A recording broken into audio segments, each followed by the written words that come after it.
ready.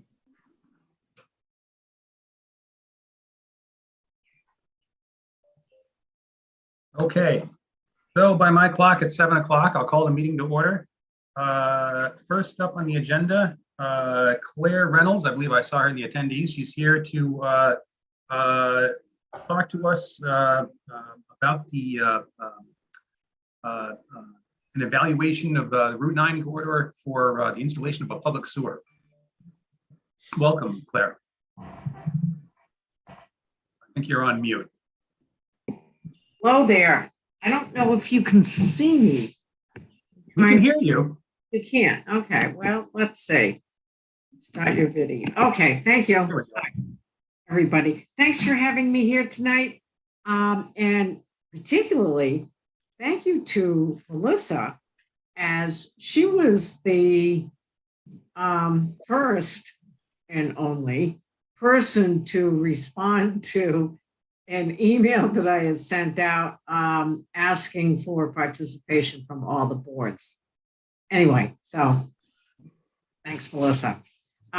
So I'm just going to begin just really quickly with an introduction, because I have no idea who is familiar with the grant and what the whole process is. If you guys already know about this, then just let me know.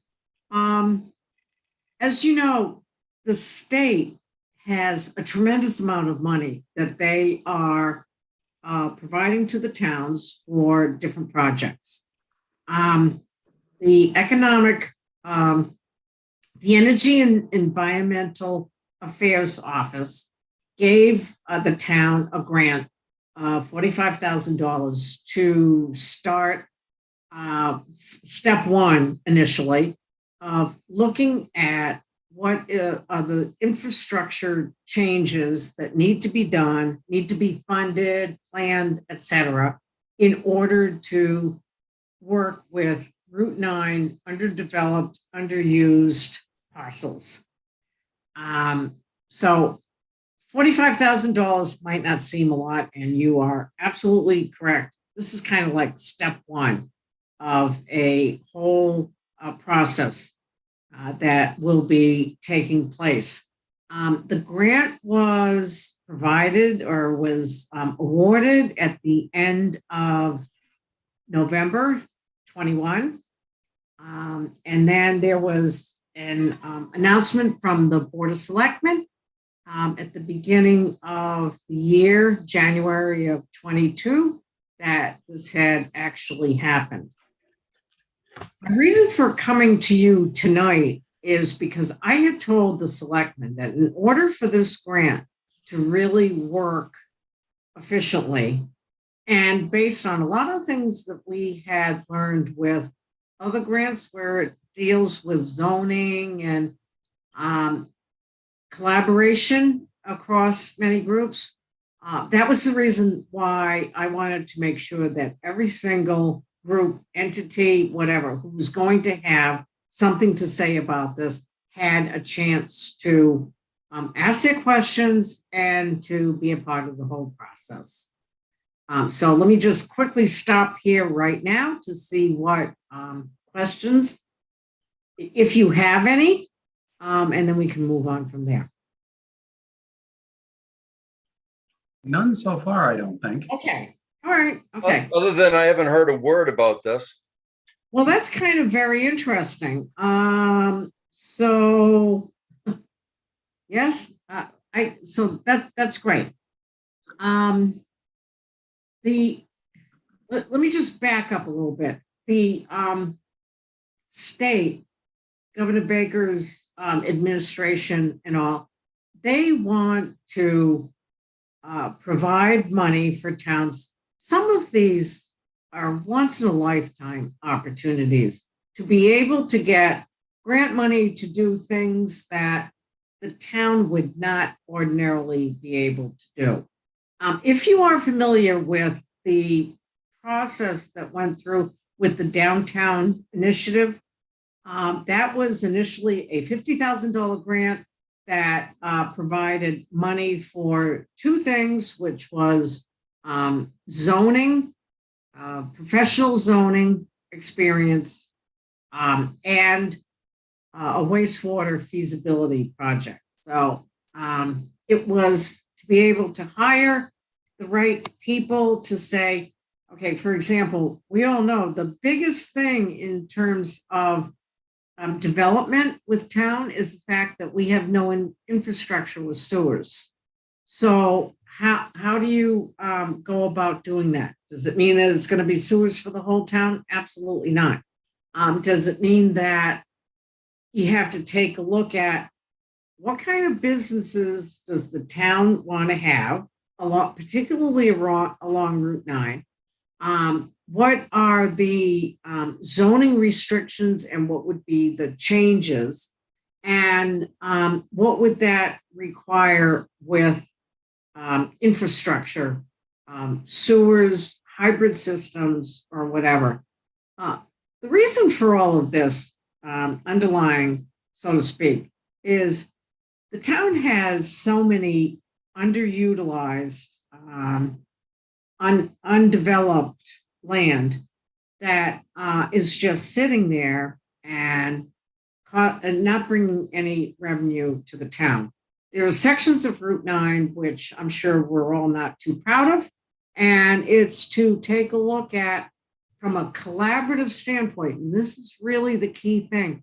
The only way this is going to work, folks, is if this is a collaboration among planning board, SHOPC, conservation, you name it, all of the boards and committees, so that, as I believe it was Russell said, this is the first time hearing about it. We want to make sure that we are all working together. So a year from now, nobody says, gee, I never heard about that. Make sense so far? It does, yes, very much Okay, so. thank you. And just the one point you raised earlier that you hadn't heard back from anybody else. Hopefully you'll hear back from the planning board before too long, because they seem to be a vital part of this process. Absolutely. So here's the thing, just to make sure everybody understands. Most of the boards and committees are appointed by the selectmen. So there is some kind of, hey guys, let's all get on board with this. As you said, the planning board, they are the key people to be a part of this in terms of if the studies are done, which said, okay, what would residents like to see? What would businesses like to see? What is the most attractive plan that could be put together for Route 9, which is really pretty much one of the first steps, that then that information could be brought to the planning board for them to really be leading the charge on the zoning changes that may be necessary.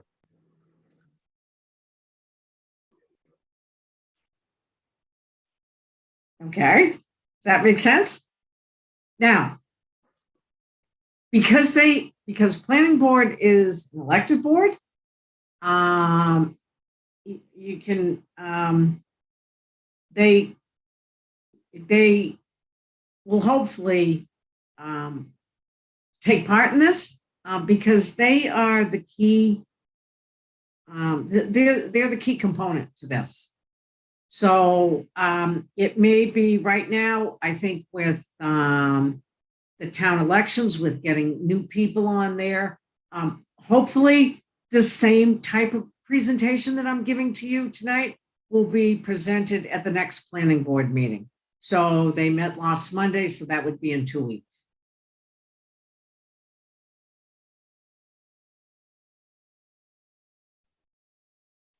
Questions? And so maybe this is further than things have progressed, but ultimately you'll be hiring a consultant to do something just a little bit shy of a feasibility study, but just to sort of give some options of what could conceivably be done. Absolutely. So that is exactly the plan. What happened with the downtown is the town he's no longer an employee, but Paul Pazinski was the person who understands all of the existing situation, but he understood what was in downtown. We used him for that capability to work with a pre-feasibility study before Weston and Sampson came in, hired as a professional engineering firm, and to come up with recommendations. It's pretty much the same thing. So to answer your question, there was a study, and this was actually written up in the grant that was sent to the state, and I was the grant writer, and I referenced a study that was done in 1981 from SEA Consultants. Now, for those of us who don't read these studies on a daily basis and familiar with it, my question to Paul, who has been around and knows every inch of systems along Route 9, is a 1981 study. Oh, do they get stale? Are they old? And essentially what it is the bones of what's there is your soil structure pretty much doesn't change. And that's what they actually studied. The differences are, okay, new development has gone in, that's great. Other places have been abandoned. So as far as having somebody, and I am not, all I am is the project manager to make sure that everything, number one, that there's a project plan, and number two, that there are timeframes and everybody stays on track. I have no septic, that's not my thing. Okay. However, that's why I am trying to get a contract for Paul Pazinski to come in, look at all of the different, which would be the same thing that an engineering firm would do. Look at all the existing sites, the different kinds of systems that exist, because it's not a one size fits all, and all of the different, whether it's 118, 120 Turnpike Road, whether it's some of Billy DePietre's buildings, whether it's Madison Place, they all have different kinds of systems. My plan was, and I've talked with them extensively about this, and there's nobody who knows this better, he can outline all of this stuff and do a study, which essentially is just pulling records from the Board of Health, so that the engineering firm that gets hired can take a look at, okay, this is what currently exists. This is the study that was done before. And then take it a step further to say, this is what the different boards and committees are saying is needed, or is that they would like to see along Route 9 for responsible development.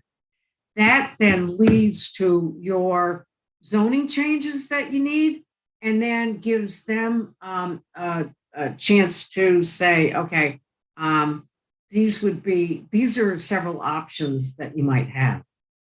And again, keep in mind, $45,000 isn't going to solve the whole problem. There's no design, there's no anything, but it's going to take a look at seeing what the options are, and then leading to, as decisions get made, what's the funding that's going to be needed? Because that's the big kicker that everybody is concerned about. But that would also be, if the town keeps pursuing these grants, there's all of these infrastructure grants that either exist or are going to be coming up. Does that kind of answer your question, Ben? Yeah, no, it does. It does. And it sounds like having Mr. Bazinski do some of that groundwork will stretch that $45,000 an awful lot further.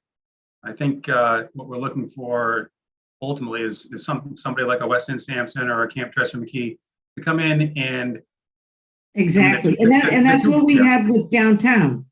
Yeah, and the two broad options to look at are either groundwater disposal, which is, a sort of conventional system where it's the cleaned effluent is discharged through a leach field type system, or a waterway disposal where you treat the stream to a very high level and it gets discharged into a river somewhere. Yeah. Yep.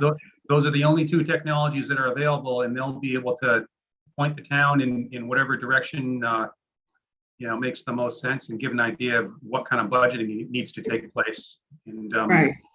and then we get into the whole worms of installing a sewer main on Route 9 is, typically with a main, you charge a betterment for that, but the treatment itself is borne by the community as a whole, unless we can get grants to help pay for the treatment. Yeah.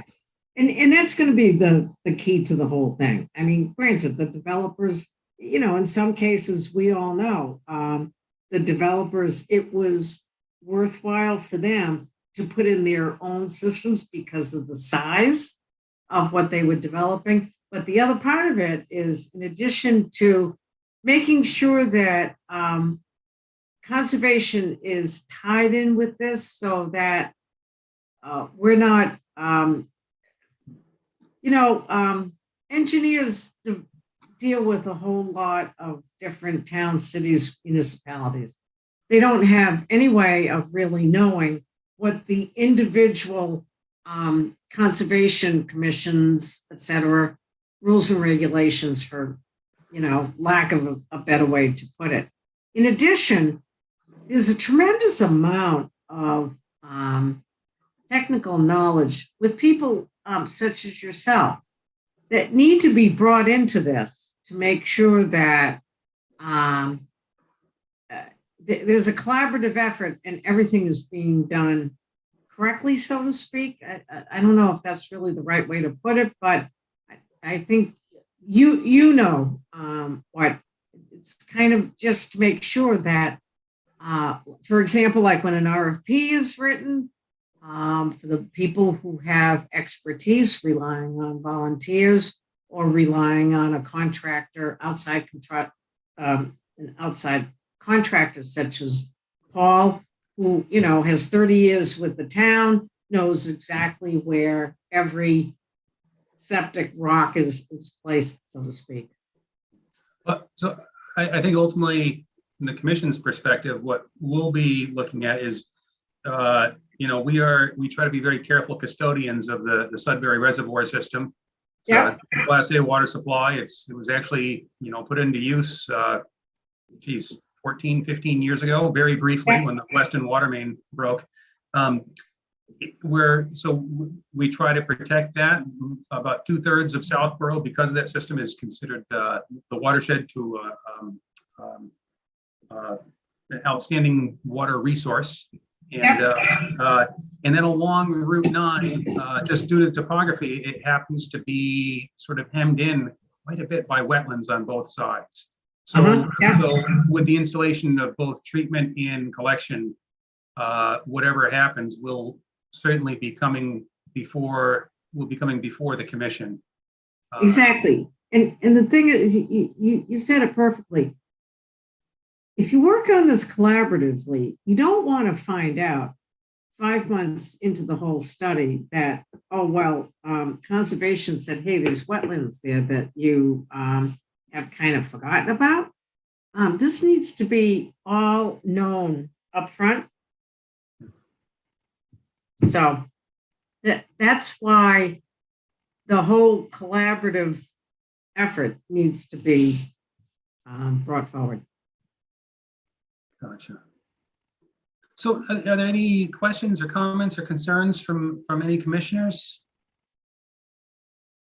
Or do we have anybody who's joined from the public who would like to ask a question or make a comment? If so, please just use the raise hand function and Melissa will promote you right up. So I guess the only thing I can take away from this, really from our benefit, would be what kind of upgrades can we get for watershed protection that we kind of missed the boat on maybe with our Route 9 project previously. It just Yeah. it runs up my butt sideways that I see all this sheet flow out there all the time, and I know how much salt gets dumped out there in the winter, and it really bothers me. I can drive down 128 and see where the Cambridge Reservoir is there, and they have all kinds of nifty little, very simple protections for the flow off of 128. And we didn't make it happen, and it bothers me. Right My up the one road. regret on this board. Right up the road in Westboro, Russ. Right up the road in Westboro. Yeah, We were told exactly. it's impossible, and then 6 months later, they're putting it in to protect the cedar swamp, I guess. But Right. sort of The a Class story. A water source that all our citizens get punished by isn't protected by the state on that. It drives me nuts. I'm very curious what a consultant will recommend after pawing through all of this. It'll be really interesting to see even what type of system they would recommend and potential siting for it. I'm eager to see it, and I think along Route 9, this is maybe getting out of our jurisdiction a little bit, but it seems like there's tremendous potential for a lot of redevelopment of previously developed parcels, which is what we as a commission kind of like to see. Right. And the options will really be opened up if there's adequate sewerage capacity available, because some of the soils along Route 9 just aren't particularly good. And a lot of sites are limited that way. So it'll be really interesting to see. So one of the things that you mentioned that it was the first time I'm hearing about it, which is great, is that I didn't even realize there was some of these issues that you just brought up now. So maybe as a step one from conservation, if you could, it doesn't have to be anything elaborate. If you could just discuss with Melissa and have her put together a 1 or 2 page synopsis of some of the things that either came up as questions tonight, as I said, with the salt and all of that, because those are all things that need to be brought out in the front versus at the end of the study. Does that make sense to everybody? It does, Sure. Melissa. I'd be happy to help with that also. Okay, and Melissa knows she can give me a shout. Yeah, I'll get you something, Ben. I just might run it through you. Nothing fancy, and it's just I don't think that anything will start. It's to put together all of the comments from these types of meetings that have been brought up. I don't think that anything like this has been done in the past. And you folks know it from your end, and you're the best ones to explain it and what your concerns are so that this can get passed on when whoever the engineering people or the engineering firm is going to be. Okay. Okay.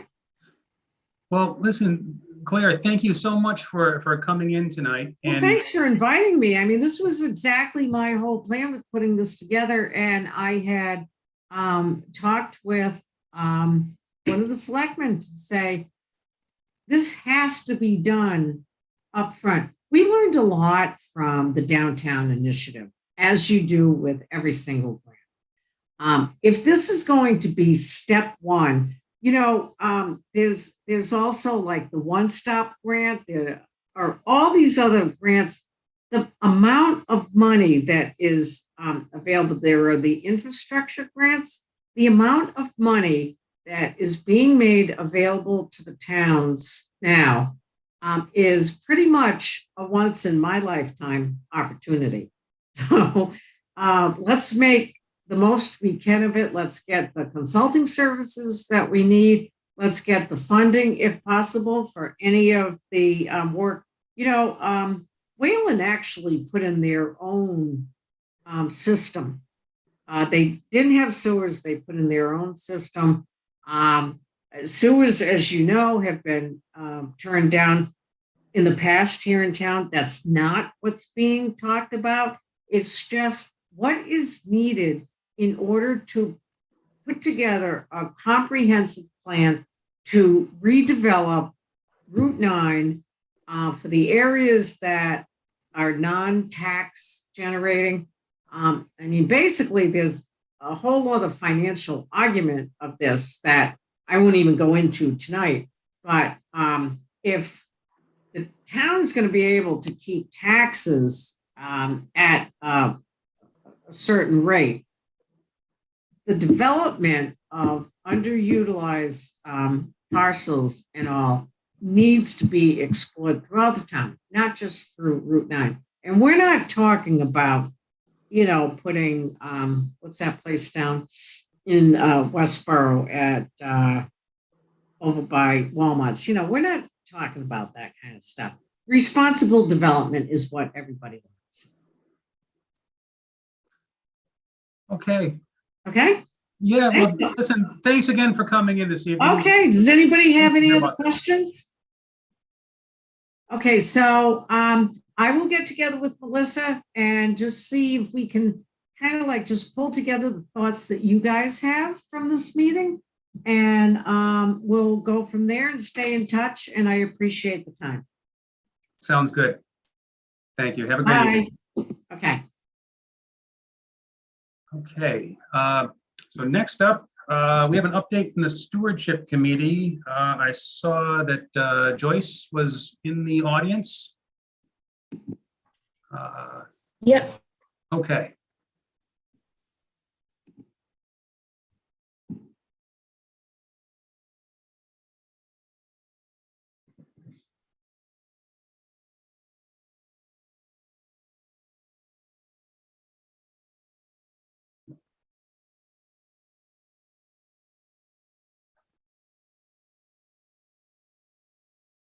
Uh-oh. Melissa froze.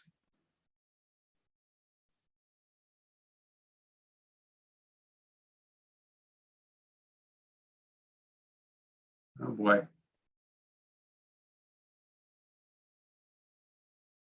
What do you do when this happens? This has never happened before. If I had my phone, I'd send her a text. I just don't have, oh, okay, she's trying to reload, I think.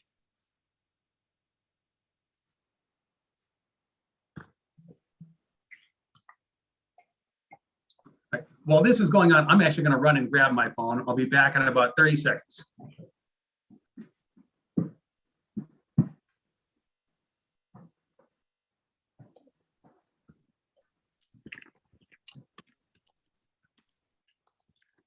And you're back.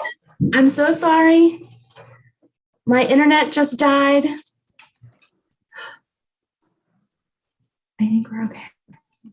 Yeah, Ben said that he's had it. He's gone. No, he's just getting his phone. I don't blame him. All right, I'm gonna try one more time to move Joyce up, and I think she's going. Okay, I'm sorry, guys. Great.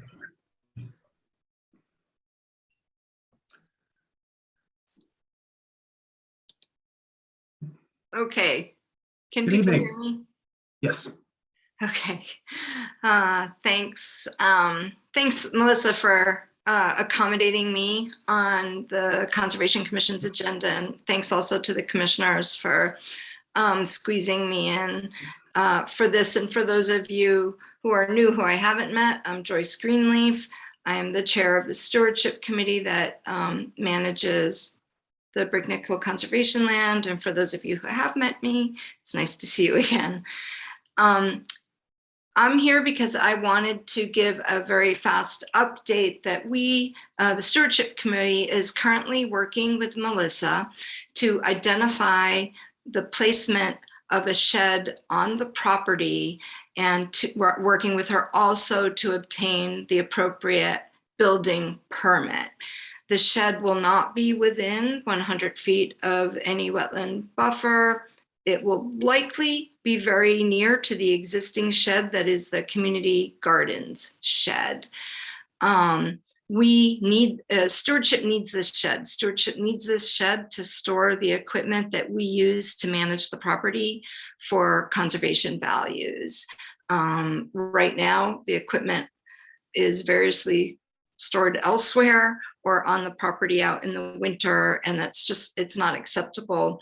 So we've been working hard toward this, and very grateful for Melissa's help in determining the appropriate placement. The shed will be big enough to hold the equipment that we need, but modest and appropriate for the landscape. So that's my big update that I wanted you all to be aware of, and also to acknowledge Melissa's help with us on that. And thank you, Melissa. Thank you, guys. By first being completely out of the buffer zone, that really simplifies things for us. And I know you guys do an awful lot of work out there. And it never occurred to me, but the work you do involves, at the very least, garden type implements and stuff for tree pruning you do and all. And I never thought where that stuff gets stored. So it makes perfect sense. Clearly it's something that's needed. Thank you. Yeah, it sure is. And actually, a lot of the apple trees have been pruned over the past few years. So they're, if you've walked there recently, you've probably seen that improvement. So the only thing I'm sorry. Oh, go ahead. No. The only thing I would request is that it either gets attached to the existing shed or is totally away from it. So often these sheds keep growing and you get inconsistency. It doesn't look like anything other than a mess from well, my front yard, thank you. In this case. We'll consider that as we work with how best to place it, considering the wetlands. Thanks. And Joyce, you may not have gotten this far yet, but are you looking at something prefab or having something just built on the site, or? Probably prefab. There's that's what we've looked at so far, because you can kind of really design to the features that you need and to the precise size that you need. So that's what we're looking at so far. Okay. And so the permitting for it, I understand, is not super burdensome. The building permit, it's just you need a plot plan where you sketch the footprint on and pay the $50 or whatever, which is probably waived being a town body. That's my understanding, that it is not a burdensome process as a town body, and Melissa is ready to help us with that and also help us with the decisions around placement. Great. Yeah. So. Does anyone else have any questions or comments? Also, if there's anybody in the audience this evening who would like to ask a question or make a comment, please use the raise hand function and we'll promote you up. I just want to take a quick second, Ben, if it's okay, to thank the Stewardship Committee. The benefit of having meetings on Zoom is I've been able to attend a lot of them. And, they've been working really hard on various campaigns. Both Jeff and Jenny did some work to submit the paperwork to certify the vernal pool in the town forest. They've got the namings for the trails for the trail forest that went out and they're decided on. So I think in the next couple of years, there's going to be a lot of new improvements that the stewardships have, not necessarily new improvements, but a little bit of a facelift and some community outreach that they have worked really hard on. And I want the commission to be aware of that too, because I know, especially during COVID, Breakneck got beat up a little bit, and they're, trying to recover and, making sure it's enjoyable for everyone. So I want to make sure that the public and the commission knows kind of all the behind the scenes stuff as well. Well, thank you, Melissa. And thank you very much, Joyce, and in stewardship for all the help. And for our newer members, Melissa mentioned it really quickly at the beginning, but, in addition to our resource protection activities, where we have a bunch of land under our care and control, and frankly, it takes a lot of work. In stewardship, was created to be stewards of Breakneck Hill Farm in the town forest, and they've done a fantastic job. I was shown some of the before pictures of Breakneck Hill Farm when it was first acquired, and the difference is just, it was an impenetrable 12-foot tall wall of bittersweet when Breakneck Hill was purchased and when they stepped in, and now it's this gorgeous rolling meadow. It's the work has been incredible. So Yeah, thank so you very much. come visit and walk the trails. We've had a lot of sightings of kestrels there, and now have a kestrel box to encourage them to nest. So we'll see what happens. So Fantastic. Okay, All right. if nobody thanks has very anything much. else, thank you very much for coming in. It was good to All see you. right. Bye-bye. Good night. Okay, next up, we have the minutes from our April 28th meeting. Has everyone had a chance to peruse those? Does anyone have any edits that they'd like to propose?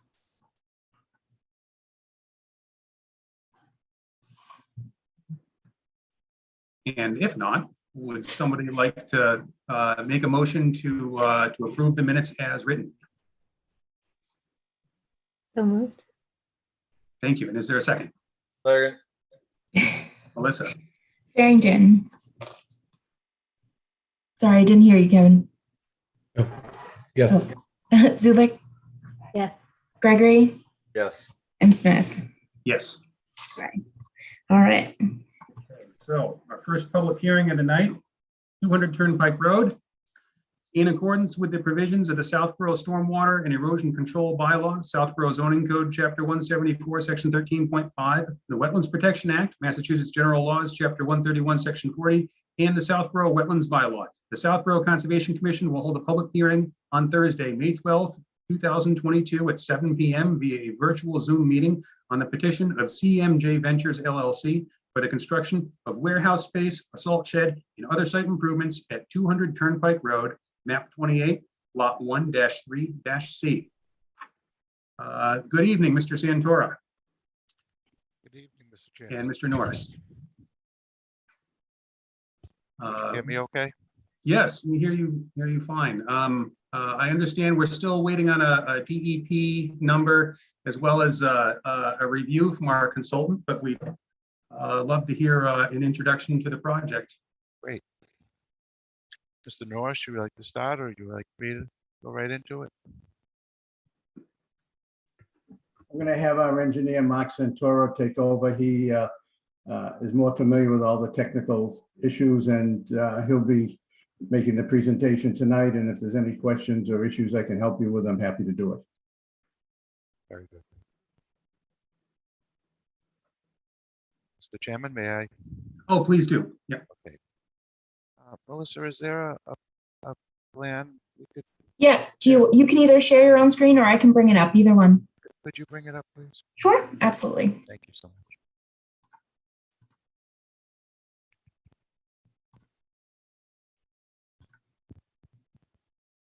Which sheet do you want me to stop on? Let's look at the site composite. That's the biggest scale. There we go. Excellent. Hmm? So my name is Mark Santora. I'm an engineer from Grafton, Massachusetts. I'm here on behalf of CMG Ventures. I'd like to present to you some work that they're proposing to do on 200 Turnpike Road. Currently, there's an existing building on the property. Can you see my mouse? Uh-oh. No, but I'll try and follow along while you're talking. Okay. I can Did you see hear it. This is my mouse. Oh, Okay. well, great. that's no help, Melissa. Thanks. No, I'll worries. try. No, I think I'll try and point out. she's very familiar too. So thank you for your help. And can everybody hear me okay?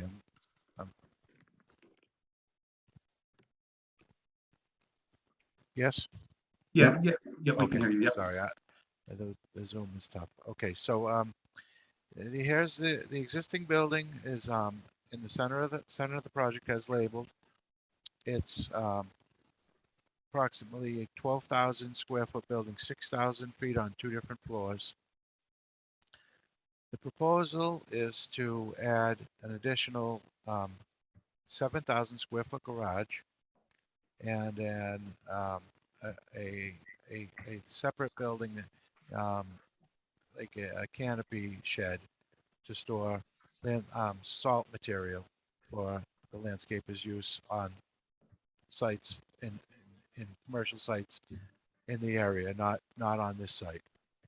Also behind the building, there's 7 silos proposed to hold salt brine, and I'll get into the details of how we're going to protect the salt and salt brine after I explain the rest of the site components.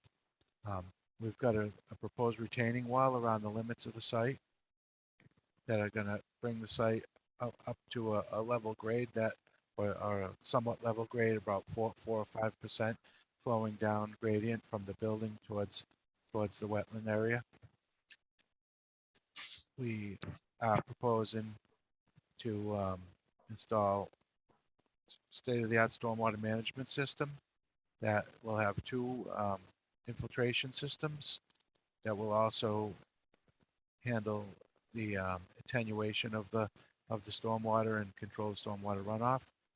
Once that the stormwater will flow into a central catch basin, a double basin. From there, it'll go into a stormwater treatment unit that would remove total suspended solids, then into the infiltration system, and then discharge into a rain garden. Currently on the plans before you is proposed as a detention pond. On a revision, we're going to upgrade that to a rain garden in accordance with comments from the Conservation Commission. Then that the pond does have an outfall. We don't anticipate much flow leaving this pond because the soils are so good here. We have to meet in a pre-development condition, most of the water infiltrates into the ground. So, and in accordance with stormwater management, we can't have any more pre-development flow than there is. I'm sorry, can't have more post-development flow than there is pre-development. So as a result, we'll be infiltrating most of the water into the site, other than in the heaviest 100-year storm. Probably should have started with this, but there's a wetland boundary to the north of the site. Thank you, Melissa. That this we have a initial review back from your wetlands consultant, Lucas Environmental. Lucas agrees with our flagging from wetland flag A through 12. However, he thinks that it juts in a little bit from 12 through 18. So we're going to take another look at that, and we're not going to disagree with your consultant. We're just going to come into agreement and bring the flags to where they belong, and then show them on the plan and readjust the buffer zones accordingly. It'll also change some of the calculations in the narrative. We have another resource area defined as the floodplain, or also known as the bordering land subject to flooding. Thank you, Melissa. That's exactly right. Then there's a 20-foot buffer zone to that. You have a local bylaw that restricts any work within that 20-foot buffer zone. There is a little bit of work proposed in that 20-foot buffer zone. We will be asking for a waiver from that. We do not propose to change any elevation within the floodplain. There is a spillway that crosses the floodplain, but that work will be consistent with the existing grades. We do not propose any filling or modification of the floodplain. Therefore, we don't propose any compensatory storage this time. So also I'd like to note there's an existing septic system on the property that is very old, 1980s vintage, and we are proposing to replace that with a state-of-the-art innovative and alternative technology system that's going to provide increased treatment of effluent and also service the additional capacity for the new building that Let me think if there's anything else. We do not have any work proposed to the left of the site, to the how do we say, to the west side of the site. That's an abutters property. We do have a sliver of land that is our front, that creates our frontage. We access the site over a common drive. The common drive does cross an intermittent stream that's an existing driveway that is already constructed. We have no plans to modify that crossing or do any work in that area at all, other than maybe some work to comply with whatever recommendations your consultant has with regards to invasive species. So in a nutshell, that's the work as it's proposed, and we still need to get a review back from your engineering consultant, Buster O'Neill, and we'll respond to that and with a revision, and then at that time we'll represent to you. So at this time, I'd like to answer any questions that anybody may have. Thank you very much. Let's see. So Joe Lucas has had the opportunity to look things over. Any comments for us this evening? I could quickly review what was included in the memo if you'd like. Just a brief overview, yeah. Yep. As was mentioned, I didn't have any issues with the flags that are shown on the plan. However, the A line does continue out to the east and swings back in toward the property at around flag A19 and then continues away from the property. I thought flag 19 was actually quite low, downgrading of where the actual wetland boundary was by maybe 25 or 30 feet. So based on that, it looks like the edge of the wetland is fairly close to the property line, although I couldn't tell exactly where the property line is in the field. There's also a wetland on the west side of the property, a finger of BVW that comes in north of the building on the to the west of the site. And it also looks like buffer zone from that would extend somewhat onto the property. That wetland was not previously delineated. I didn't see any flags in the field. Also, just a note that the stream as shown on the plan looks approximate and would recommend that it be labeled as approximate. I did note that on the current USGS topo map, a perennial stream is shown starting essentially at the ponded area that's north of the site within that wetland that's flagged right at the edge of Turnpike Road, essentially. I didn't see any stream channel out there or on any aerial photos that were reviewed. It looks like it's culverted at this point. So stream stats analysis done in that ponded area showed that it didn't have a large enough drainage area to be considered a perennial stream anywhere up gradient of that point. So I don't believe there's any riverfront area to be concerned with on the site. There are a fair amount of invasives on site, some of which appear to be within the proposed work area. I would recommend the commission discuss the need for a construction phase and post-construction invasive management. A couple of other points: the full buffer zone for the 100-foot buffer zone for the bordering land is not shown on the plans, so that's going to extend quite a bit onto the site. Also, work is proposed within the 20-foot buffer zone to bordering land, and a waiver request should be submitted. On Form 3, the WPA Form 3, it's indicated that the site is not within an outstanding resource water, and with the Sudbury Reservoir just across the street, it is clearly within the watershed of a public drinking water source.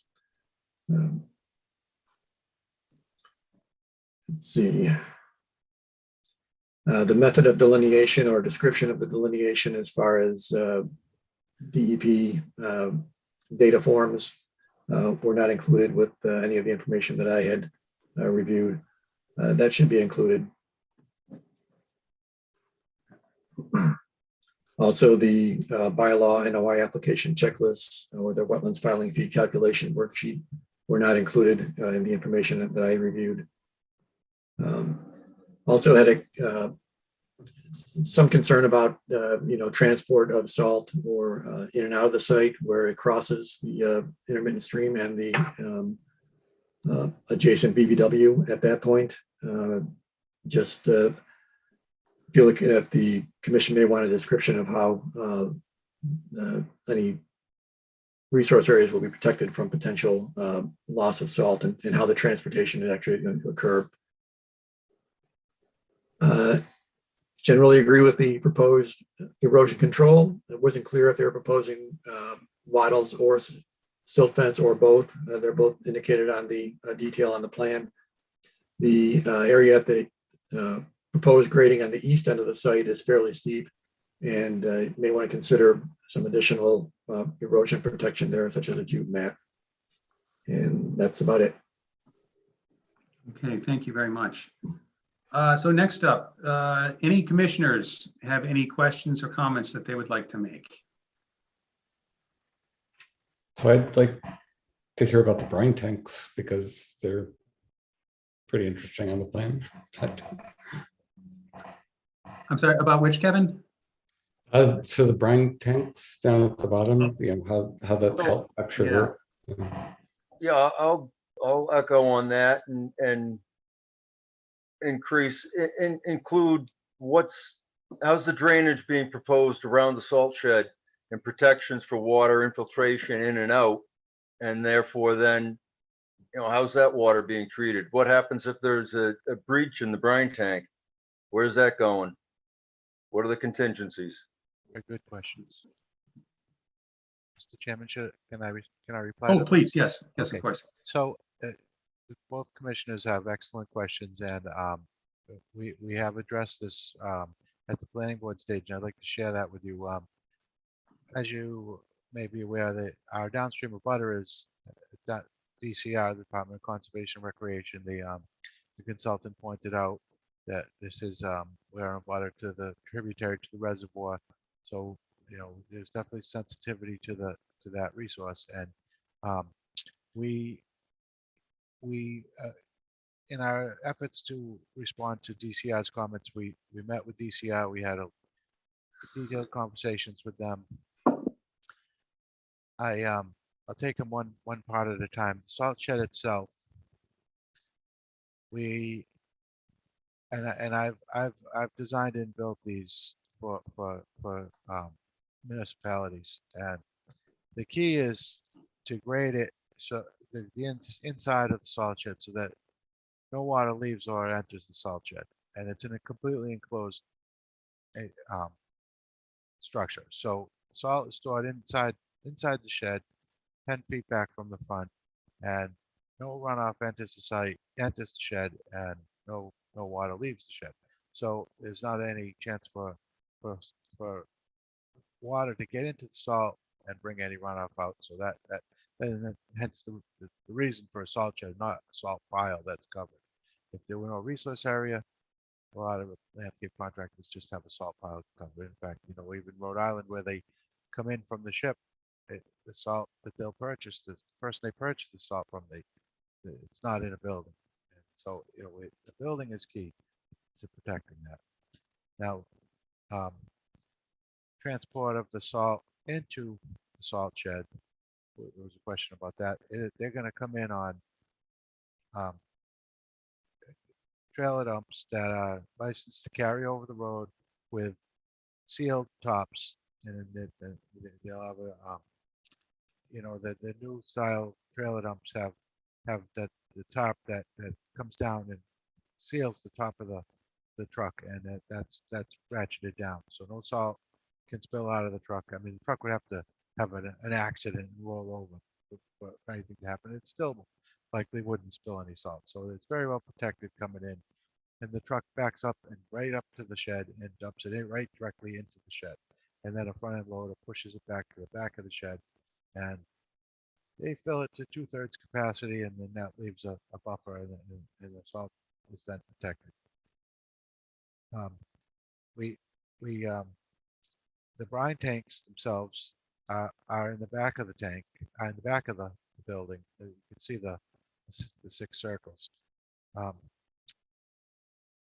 So that exact comment was raised by DCR. They said, we understand they have a state-of-the-art infiltration system and stormwater management system, but the fact remains that treats runoff, but that's not going to take the salt off. So if salt got into the water, it would leach into the groundwater, and the leaching system does not protect that. So I'm from the background of toxic use reduction. I went to University of Lowell. We had a whole institute on it. Sometimes engineers get this end of the pipe solution where they create the pollution and then treat the pollution. You get a sewage treatment plant. It's what hazardous waste treatment facilities. The school of thought to do a better job is to prevent the pollution from happening to begin with. So rather than try to say how are we going to treat the groundwater and from the salt that's spilled, we got to prevent the salt from being spilled to begin with. So number one, the salt shed, as I've already explained, and then the brine tanks, they're going to be in sealed enclosures, and see how there's a square around there's like a retaining wall around the 6 tanks. That's a 120% containment. So basically, if there was ever a puncture in one of those tanks, it would be contained by the concrete structure, and immediately, an alarm would go off. There's a breach of the tank. It would be pumped into one of the empty tanks. The tank would have to be replaced, and no effluent or no salt brine leaves the containment. So it's got a secondary containment, if you will, to prevent any spill of brine. Now, Got it. Great. Thank you. Thank you. So, and then, lastly, the brine is pumped directly into tankers. And so the trucks that would spread the brine elsewhere have its own containment, and it's pumped into that. And so therefore, that's how we deal with that. Okay, thank you. Any other commissioners with questions or comments? Okay, I'm going to do it one more. It kind of goes right back to it. Where's the brine fueling station, if you will, going to be? I was alluding to that. So basically, that a tanker is going to pull in to the main entrance, pull in, and then back, swing around and then back in, and then right where that's correct, and then right about there, they're going to be able to pump it right into the top of each one of those tanks. Okay. And then they'll also have a valve system that pumps from those tanks into a delivery truck that would send it back off the site. Sure. I guess I was just struggling with so many layers on this plan. It was hard to read that was still part of the parking lot.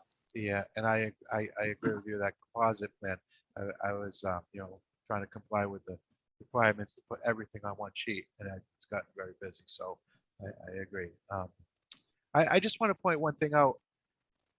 DCR was, and they have their own engineers, and their environmental agency. We've got to sign off from them a letter to the planning board, and I'll share it with the commission that they're satisfied with our design, and they have expressed that in writing to the planning board, and we're having a good dialogue with them. And I venture to say that we could get a comment letter to the commission to that effect from them. Okay, thank you. I got just a couple quick comments myself. First, the septic, have you gotten Board of Health approval yet? Have you gone before them or submitted? It is submitted to the Board of Health. We had witness soil testing. Okay. Good results. No groundwater issue. Groundwater is 10 feet down. And Yeah. then we're raising the system because we have to just to flatten the ground out. So we Right. tremendous separation from groundwater. And we are awaiting comments, and I can't, you never get a septic design approved without some comments, but we're confident we'll obtain Board of Health approval. Okay. When you were doing the subsurface testing for the soil absorption system, did you also do any test pits for? I guess I see them. I couldn't. Yes. The copy I had, I didn't see test pits for the subsurface detention, but I do see that they were done now. Okay. Yes, sir. So one thing I did notice is that I didn't see a detail of your subsurface stormwater detention units on the plan. I think it ought to be included, just, if nothing else, to show the requirements for stone size, and I don't think cover requirements will be too difficult to achieve here with the amount of fill going on, but I think we need to see a detail of that. And I didn't mean to leave you out. We have, sorry to interrupt you, sir. We have please. that detail on the planning board plans. Okay. 3 detail sheets. I tried to pare down the number of sheets, so just for everyone's benefit, but I certainly can add those details to your. Okay, thanks. Thank you. And yeah, I understand you may want to wait to add the detail until you've gotten the review from Fuss and O'Neill, so you're not doing endless revisions here. Yes. Just so that it doesn't fall off the table, I just wanted to mention it. I believe sheet 3 was your erosion control plan, and just the note for the crushed stone entrance.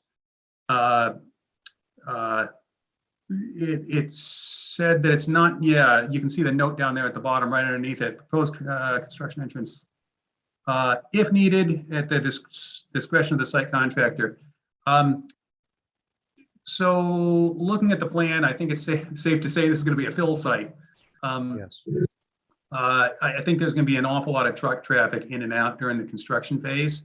And I feel pretty comfortable saying that I think a tracking pad is going to be needed.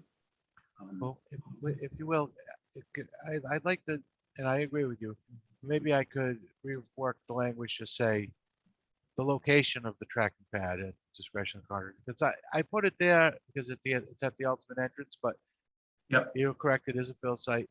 Maybe it belongs where, because that's all paved and going to remain paved.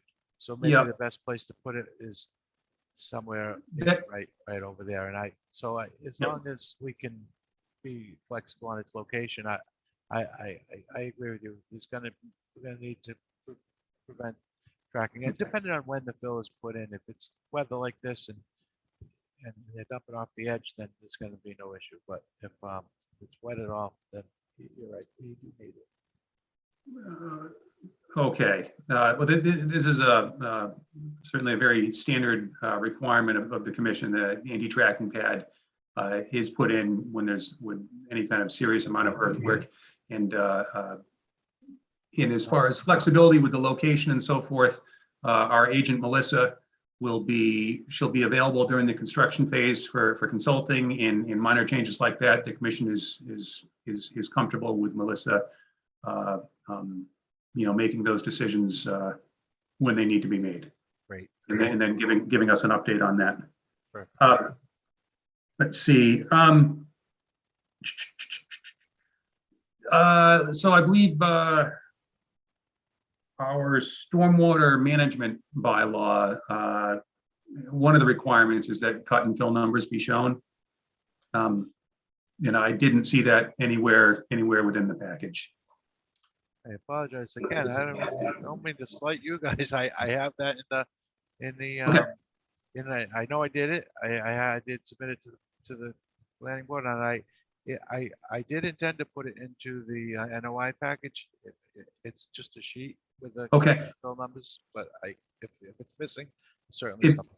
It's possible that I'm the one who missed it. If I did, I apologize. And if it is in fact not there, just in your next submittal, if you could include it, so we can simply check that box off. As I said, looking at it, the wall in some places has 18 feet of reveal. It's clearly it's going to be a fill site. That's right.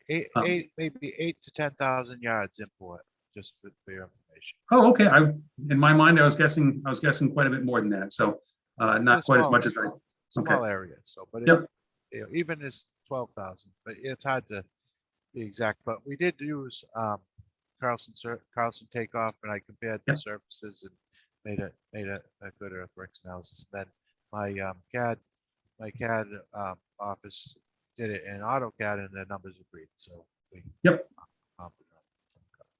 Okay, those are all the comments that I have. I didn't have the opportunity to do a deep dive on the drainage numbers, but everything looked like it was reasonable, and certainly saw no red flags. And I know Fuss and O'Neill will be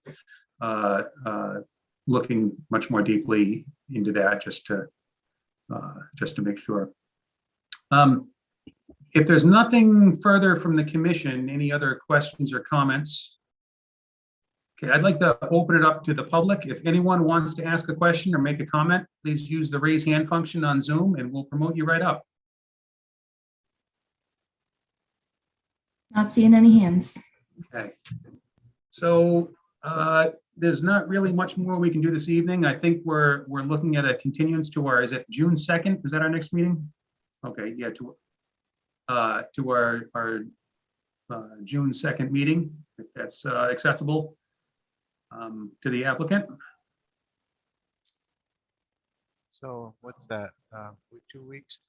3 weeks. 3 weeks. We meet every 3 weeks. Yeah. Depending on when we get the review, I'm still waiting on a review, the last review from the planning board from Fuss and O'Neill, and maybe they would wait to finish Concom's so they could do it all at once. We do have a head start on the revisions because we filed with the planning board quite a while ago, and I understand that Fuss and O'Neill with the stormwater management is looking at essentially the same thing. So we've down to like 4 or 5 items. So I would, and but I do need to look at the wetland issues that your wetland consultant raised. So if you're flexible with, I don't mind saying good on June 2nd, as long as we have time. If not, we can just move, carry over to the next meeting. Oh, that's Yeah, absolutely fine.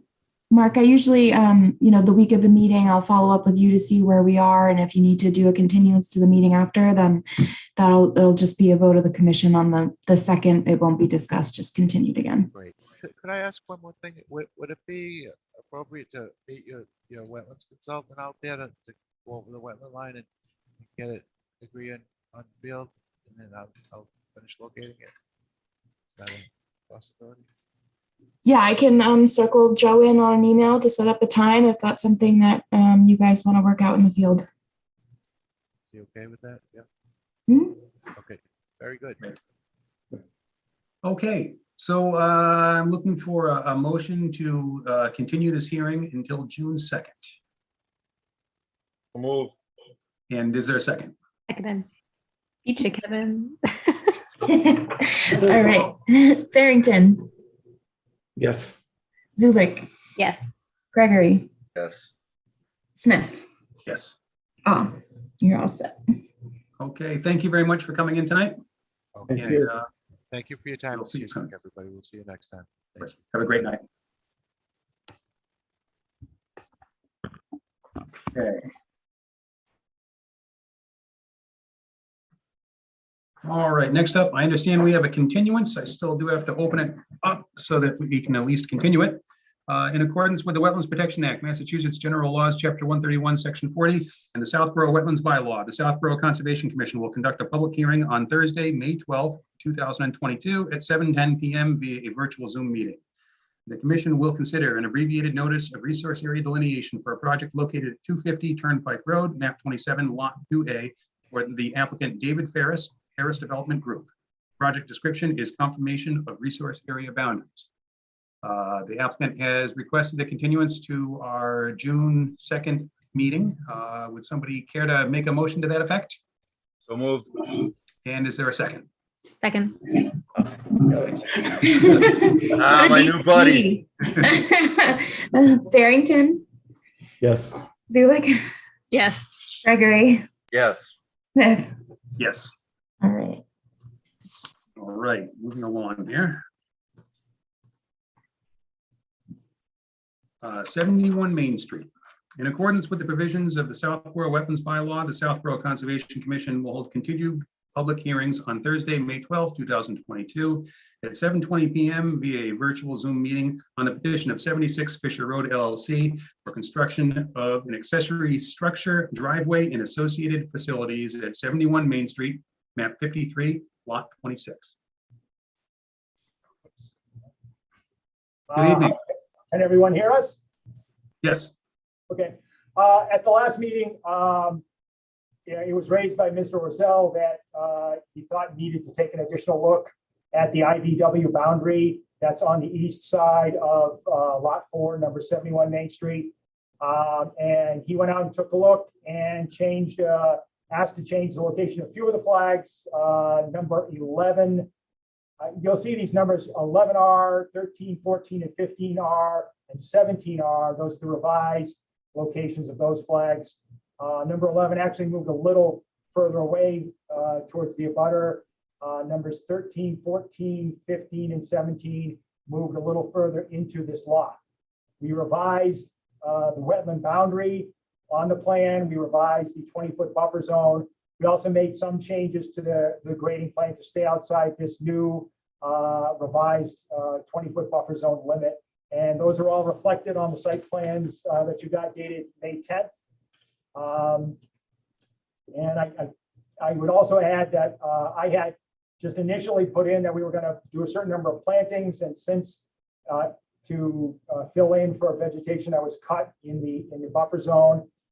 And since then, Mark Arnold of Goddard Consulting sent in a plan of proposed restoration, which proposes 25 total trees, 72 total shrubs, and 100 fern, mostly replantings from elsewhere on the site, into that 20-foot buffer zone to replace vegetation that was there previously. So I would just add that while our site plan shows a revised isolated vegetated wetland boundary and a revised 20-foot no disturb buffer offset, that the proposed planting should be that which is suggested by Goddard Consulting's buffer zone restoration planting plan. I guess I would just leave it at that. That's I think the only issues there. We'll try and answer any questions. Thank you. So Joe, I'll turn to you for a review of you've had the opportunity to look this over. I saw an email included in our packet that you had sent to Melissa on the 10th. You've looked over the planting plan and. Yes, I have looked over the planting plan. The initial plan that was on the revised site plan was a little bit thin on vegetation. The one that was just submitted, I believe, today is much better. I have no issues with the numbers of the species for that site plan or for that planting plan that was just referred to. All the revisions to the flags appear appropriate based on my recommendations. I think the one thing that I don't think is included in the restoration plan is monitoring for invasives. The current buffer zone there that is disturbed, what's left of vegetation, there's quite a bit of honeysuckle and bittersweet. So that should be monitored and addressed so that it doesn't come back with a vengeance in that site. Okay. Thank you. Any questions or comments from any commissioners?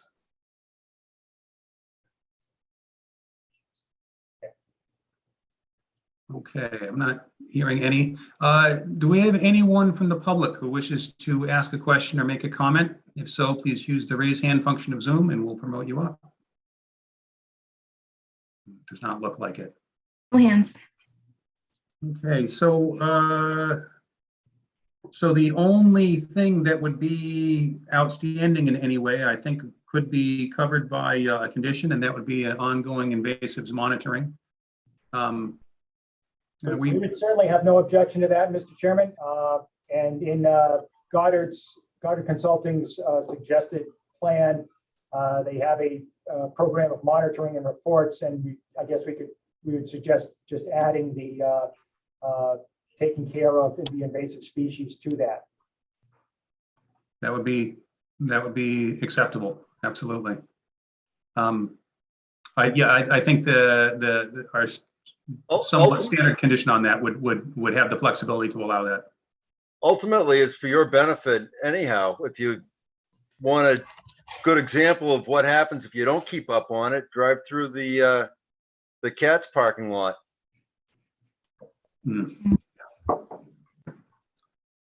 All right, so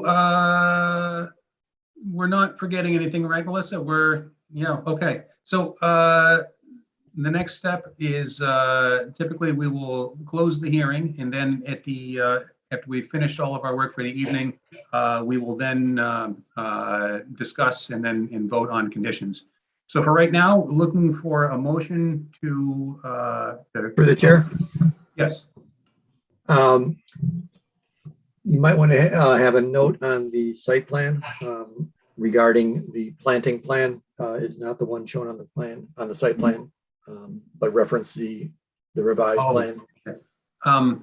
Yeah, I'll add that in the findings of fact as one of the approved plans as a addendum. Okay. Great. Thank you, Joe. Okay, yeah, so we have those two added conditions to our standard list. So with that, would somebody like to make a motion to close this public hearing? So moved. And is there a second? Second. Thank you.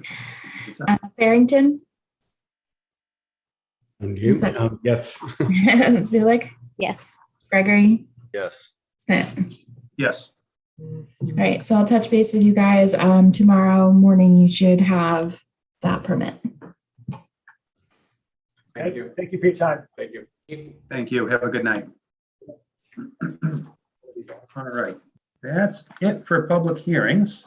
Jim and James, are you staying on for the COC? Yeah, for the discussion at 24 Greenwell. Okay. Ben, if you wanted to move directly to that one, those people are here and waiting. Sure, let's do it. So request for a certificate of compliance, 24 Granuel Road. I believe Wayne Bellick is also here. Just waiting for him to load it in a second. Okay.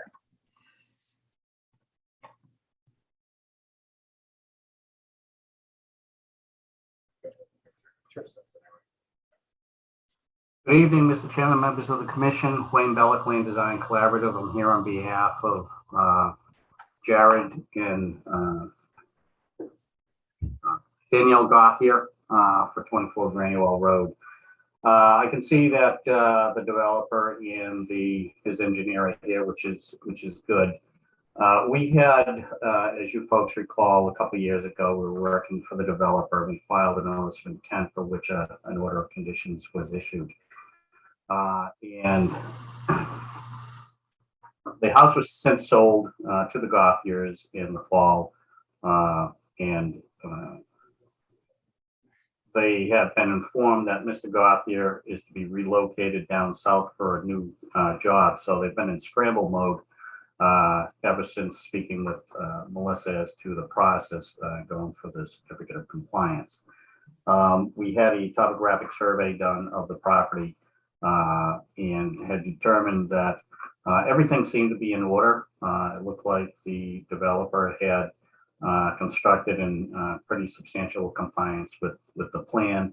The area was loaned and seeded. The applicant had since performed additional seeding in areas that were a little scarce, which has since begun to germinate. She had sent some photos over today as an update, which I had forwarded to Melissa. And it looks like it's really starting to take. In our review of the plan, it appeared that the the gutter downspouts were not tied into a stormwater system. And I reached out to the developer, and he had indicated that he wasn't aware, but he would certainly look into that and address it when he returned. He spoke with his engineer, and I followed up with a discussion with the two of them, and they were looking to work with the commission in addressing it. So they've been very gracious in their response to the situation. We had also noticed, if I could, Melissa, if you could fire up the plan, that'd be great.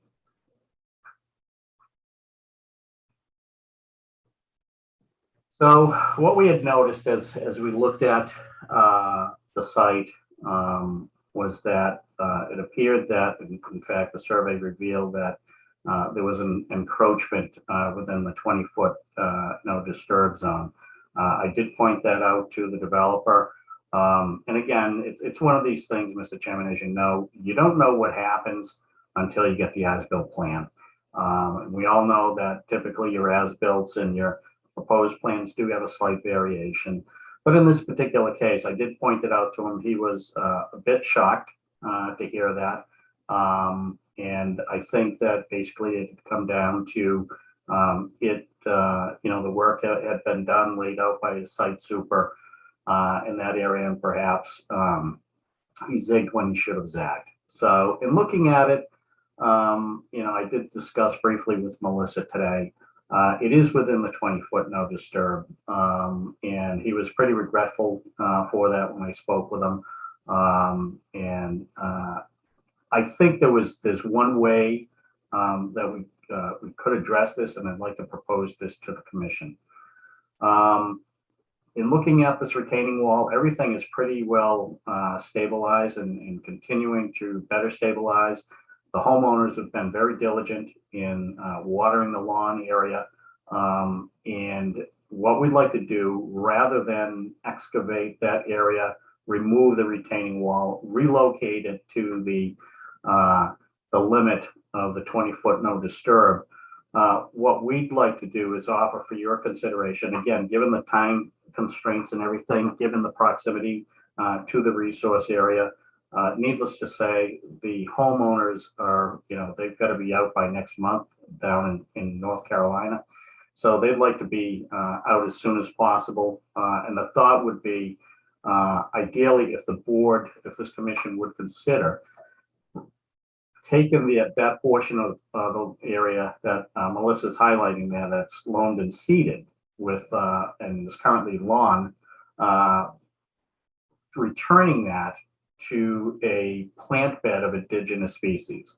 So maybe looking at a New England wet restoration mix or a wildflower mix, and then along the edge of that, between that newly planted area and the edge of the lawn, provide signage indicating that the area is protected conservation land. But just a thought, and we want to run that by the commission. Like I said, everything else seems to be in order. I understand that the developer and his design engineer are here tonight with a potential to discuss the drainage. I think they may have come up with something on that front, or would like to discuss that with the commission. But if it pleases the commission, I'd like to just get your read or your thoughts on what I've just suggested. Again, rather than excavate the boulders out and relocate them, I'd like the commission's consideration of revegetating that area with an indigenous mix. Thank you. First, Melissa, have you had the opportunity to visit the site? I have, and I went by again today. I would agree that the grass is where it's supposed to be. I'm not concerned about the stabilization aspect. And like Wayne said, I did talk to him today about this encroachment in the 20-foot no disturb. And at least being more familiar with this site, I personally agree that the restoration kind of that area with either native plants or wildflower mix would probably be much less impactful than moving the wall at this point. As you guys are aware, we have talked a lot about the invasive removal on some of these sites, and I think just additional disturbance would probably cause a little bit more chaos than good at this point, just because of what it's out there. It loves to thrive in those conditions. So I would recommend following Wayne's suggestion, but ultimately that is up to the commission. But so far, everyone has been diligent in understanding, what has happened and trying to rectify it as best as we can. So they have been upfront in that. Thank you, Melissa. Mr. Chairman, I must say as well, as I said earlier, the developer was a bit surprised, but they have been very responsive in working with us to resolve it. We're the client to the Gothiers, but they have been very responsive. Thank you. I'd like to turn this over to the rest of the commission. Does anyone have any feeling on this? Any suggestion of what they'd like to see done? What we're talking about is we would be issuing effectively a waiver for work within the 20-foot zone, and this is something that we do from time to time. It's always done when mitigation is proposed. So I guess what we're looking for is, does the commission generally consider this acceptable mitigation for the intrusion into the 20-foot zone? Do you consider this acceptable, or are you looking for something different, or what have you?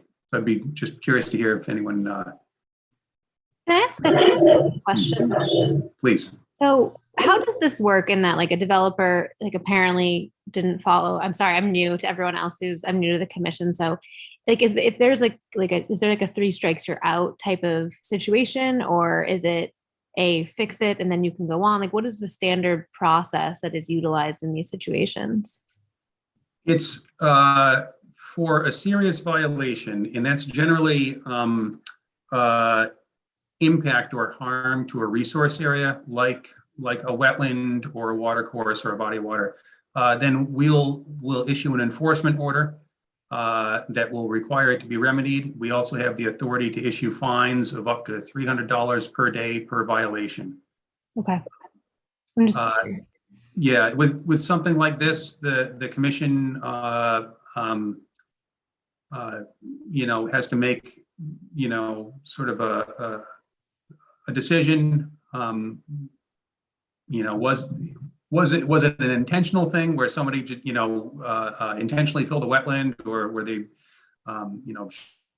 should they have known there was a problem, or was it legitimately a mistake that took place? And considering all the facts, should it be removed entirely? Is there some kind of mitigation that can be done? I will say the commission historically has the fining authority we've used very sparingly, and we historically have only used it just to gain compliance with the regulations, and no more than. We don't use it in a punitive way, I guess is what I'm saying. good to know. No, that's helpful. Thank you. No, I think the what was outlined, makes sense to me, but I'm still new, so I'm learning. So I'm happy to hear what anyone else has to say. Thank you. Anybody else, Kevin or Russ? Yeah, I think that tearing down the wall is absolutely going to be more impactful. It's done is done. I do think that maybe adding some area to the back, maybe trying to bring it out from where the kind of like that, maybe even down a little bit closer to the house, just so that it's making some. Well, generally, if we have a wetland issue, it's 2-to-1 replication, right? But also there is some impact further down the at that big bend in the wall. Yeah. Let me reset my plan. Hold on. I'm sorry, guys. Thank you, Melissa. Thank you, Russ. Blank. I tend to agree with Russ that the impact of removing the wall would I think would far outweigh any benefit to the resource area. As far as the plantings, I think, Mr. Bellick, you mentioned New England wet mix. I'm sorry, a restoration mix? Okay, good, okay. Which would be an appropriate seed mixture. I think for my part, a couple of, shrub type plantings appropriate to the area, to try to create, try to give it some of the same function as the 20-foot zone that we've tried to establish throughout town. Sure. And then with regards to Russ's suggestion, I think, perhaps even 20 feet back from the rear of the wall or something like that. Do we want to say, kind of congruent to what we would ask for in mitigation in terms of a 2-to-1? There's 935 square feet of impact, saying doubling that between a mix of restoration mix and shrubs. Sounds good. Russ, does that? Yeah, I think that sounds good, sure. Okay. And then having it kind of in this general. Yeah, maybe where it kind of makes sense. It looks like it makes sense here, but we don't know what lot 5 is really doing, so it doesn't matter. Okay. Even Ben, what would you think of a white oak out there? Yeah, I think I might turn to Joe. Just this is his area of expertise, but white oak or red maple or something that is that currently exists in the area, so that we can just try to encourage formation of the same kind of habitat that's in the general area. Right, and I just feel like a tree would kind of make it more difficult, even if the signs go away, for somebody to just turn it into nothing again, back to lawn, because it happens. It Plus, does. something like an oak has a added benefit of habitat value for mast production. Okay.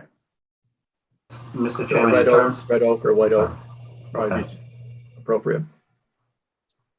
So Okay. we'll look at a red oak or a white oak. And then the other question was with respect to the tree planting or the shrubs, the quantity, does it? Is there? This is Joe's area of expertise. For what we're looking at is something of a habitat restoration, Joe.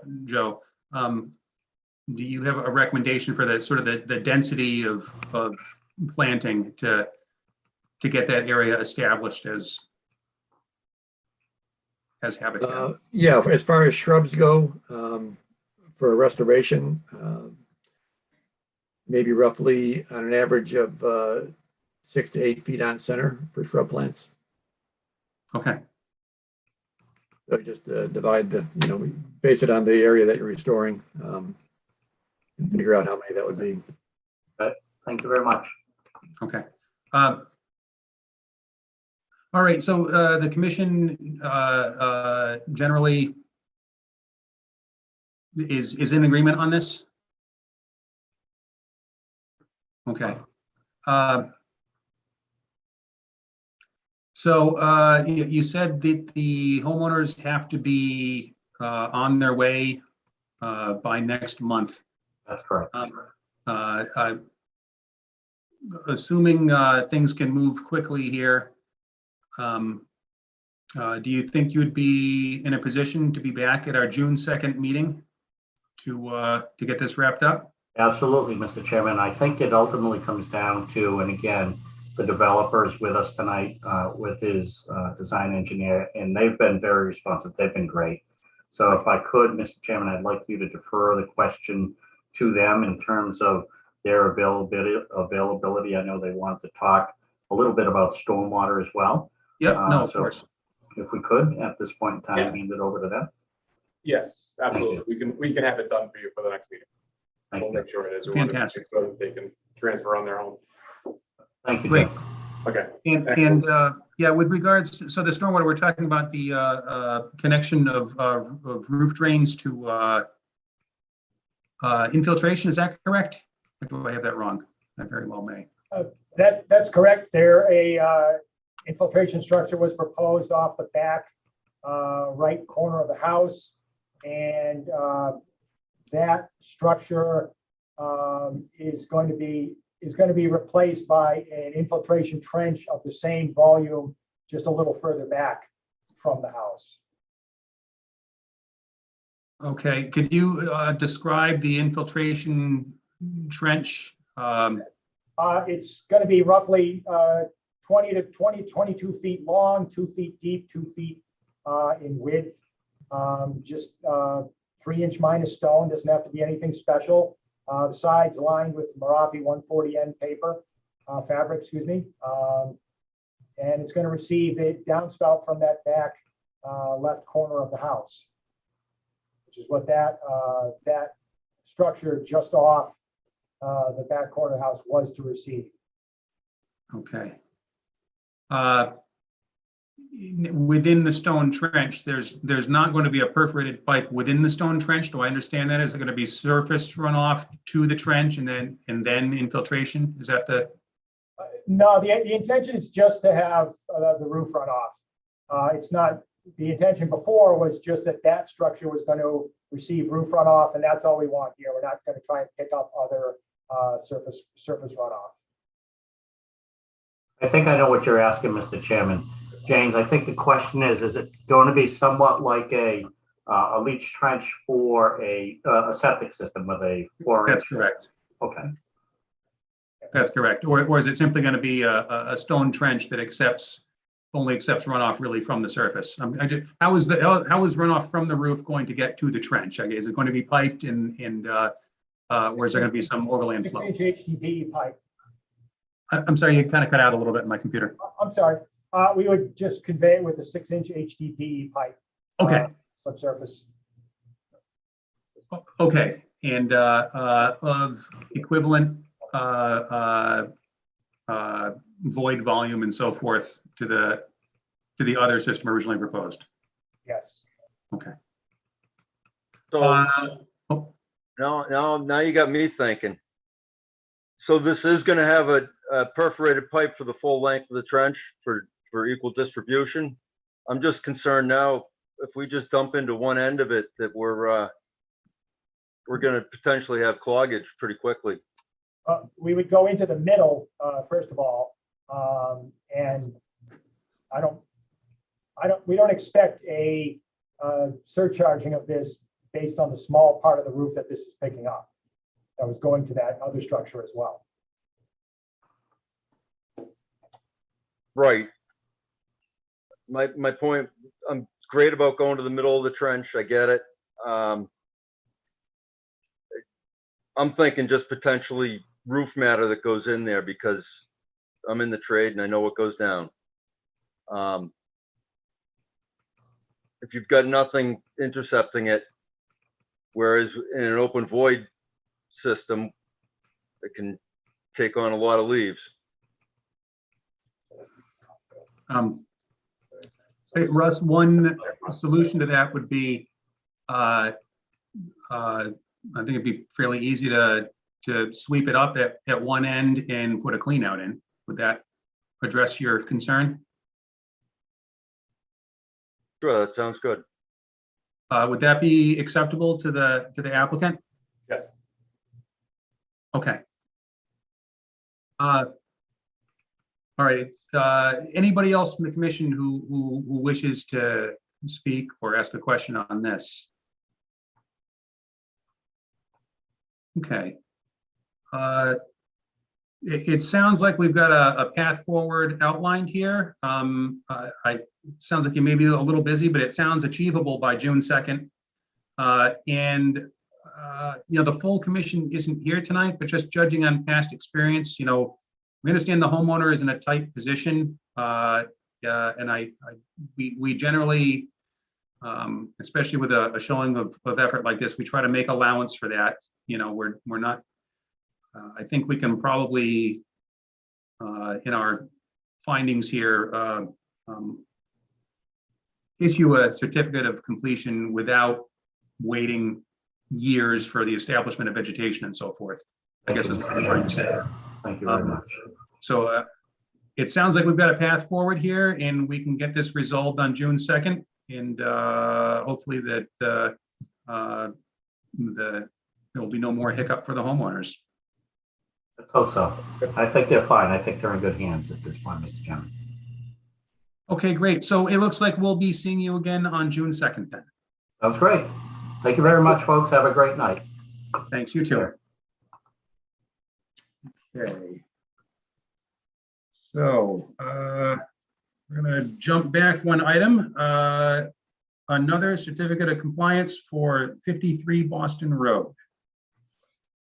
This was for a septic system replacement. This one wasn't very exciting. The only special condition was about some leaf matter and kind of yard debris that had been disposed of in the 20-foot. Since then it has ceased, and I'm just making sure that the closing attorney for the new buyer conveys to their client that, that obviously leaves cannot go in that area, and they need to find someone else. So my recommendation is to issue the full COC for 53 Boston. Okay. Any questions, comments, concerns from the commission? Okay, yeah. And they did get a COC from Board of Health. I don't know if you guys care, but that's closed out. Yeah, it sounds like we're in good shape for a certificate of compliance on this. If somebody would like to make the motion. So moved. And is there a second? Second. Congrats on your first second. Farrington, Yes. Zulik, Yes. Gregory, Yes. Smith. Yes. Okay. Okay. Let's see here. Okay, request for extension, 10 Turnpike Road. Yes. So just kind of to recap, this is a U-Haul building. It's actually going to be like a drive-through U-Haul building at 10 Turnpike. Yeah. Close to where New York Bagel is on that end, right before the town line. So I did a kind of compliance site visit last week. I met with the site super, because it looks a lot from the road. There is a lot of stockpiling, just because the nature of the site that it had been previously paved. They had to rip up some of the pavement. They're doing a good job of keeping most of their sediment on site. There were a couple just concrete washout areas that I asked them to pull out because they weren't being utilized any longer. My initial concern when they first got started is they're using where the detention basin is as a construction like settling pond. So for new members, sometimes this is utilized that the area in which the infiltration is going to be permanently placed is used temporarily during construction. So it's roughed out. It's essentially like a pond or depression, so that water, silty water, essentially can have a place to go, which on this site did making the most sense because it is paved, and the general kind of sloping of the existing conditions, it really needed somewhere to go so it didn't go straight down onto Route 9. So they have been containing that water, and so that will just have to be finished grade and completed once they have done a little bit more of their site work. So what kind of was concerning to me from the road wasn't that concerning once I got on the site. It's just a lot of materials, etc. They've but they have their stockpiles lined with erosion controls inside the site. And they've just been a little bit slower because of the steel and worker shortage. So they're hoping to be completed by the end of this year, but they have a couple post-construction conditions. So they've asked for 2 to make sure they have enough time to complete those. Thank you. And it sounds like you made some requests while you were out at the site and you found them to be agreeable and easy to work with. Yes, very much. That's great. That's great. Anyone have questions, comments, concerns over this extension? If not, would somebody like to make a motion to grant a 2-year extension for 10 Turnpike Road? So moved. Is there a second? Second. Thank you. Farrington, Yes. Zulik, Yes. Gregory, Yes. Smith. Yes. Okay. All right, moving along. 84 Main Street, reading your notes, Melissa, it sounds like you've been working with Peter. Yep. And it looks like things should probably be together for the June 2nd meeting. Yes, he, to all his credit, he tried as much as he could to find a time that I was available, but with the 2 weeks, it just didn't happen. So we talked a couple times on the phone about what our areas to look for, when we were talking about the addition of some of those native plant areas and really outlining all of those amendments down to a T. And we also agreed to check back in with DCR. So I'm hoping to also loop Kelly Frieda in, who works at DCR, who is very familiar with the site and who has met us out there previously, just to make sure that all three parties are on the same page. There may be an opportunity of putting some of these native plants on DCR property, so ensuring that that is allowed and understood of those locations prior to closeout. So on June 2nd, we should have a little bit of a more robust document for the commission to look over. Great, and also I think it's important that we have much more of a full commission to hear that. Yeah. We're barely a quorum tonight, and I think that's good to put it off until June 2nd.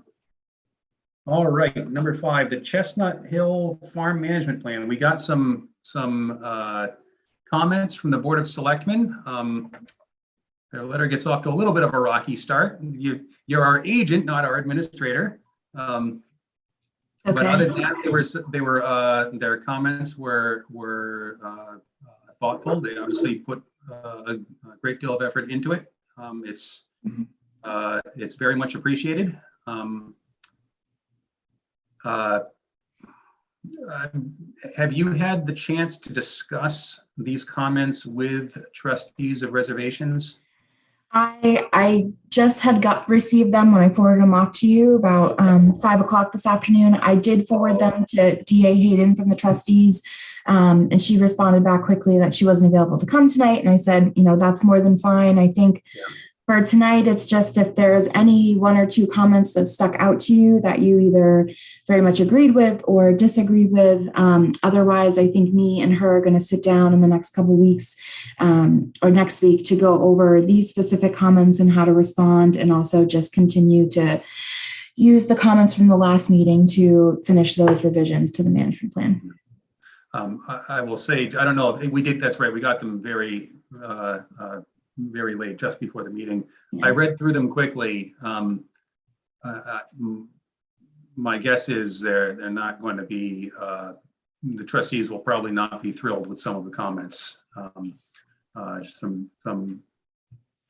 Some questions about the appropriateness of various activities on the site, and how those comport with the conservation restriction. And so seeing that some of those questions had been raised with me by folks in the past. I understand they've been sort of floating around town. The selectmen have asked them in this document, and one thing that has worked in the past, when we get into rocky ground like this with the CR, is we've gotten some advice that's been very helpful in the past from experts in this area. I have a suspicion we may end up in that place again, but who knows? Maybe not. Yeah, well, we did. As a reminder, we did talk to SVT and ask them and their council about the events in that aspect. So that type of questioning and that that opinion was also shared with the select board through Mark Purple, so hopefully they received that as well.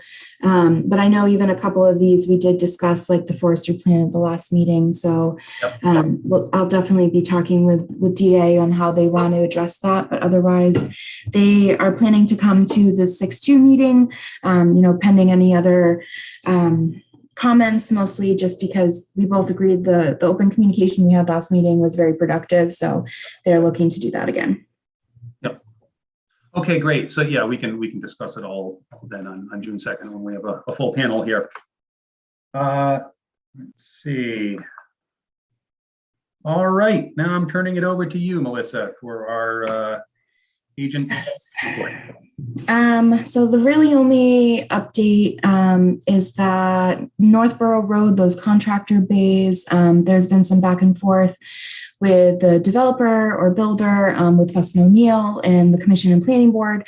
So most recently, I updated just a very short supplemental letter from Fuss and O'Neill with their comments about Rain Garden 5, I believe, being smaller than proposed or being constructed smaller than proposed.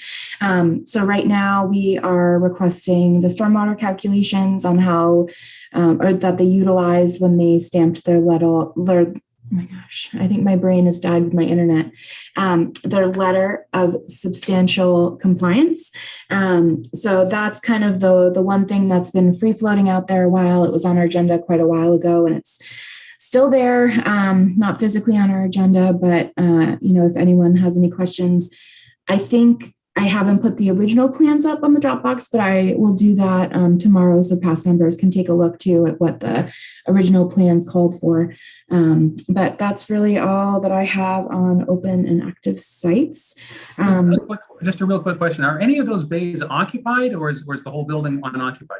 Nope, it is unoccupied. They do not have their certificate of occupancy yet. My understanding is that the main issue holding up that occupancy permit from the building is that the developer has changed the wanting from the planning board decision specifically states that they are rental units and has a specific protocol for renting, but they originally wanted to sell the units. So it's a whole different process with condo docs, etc.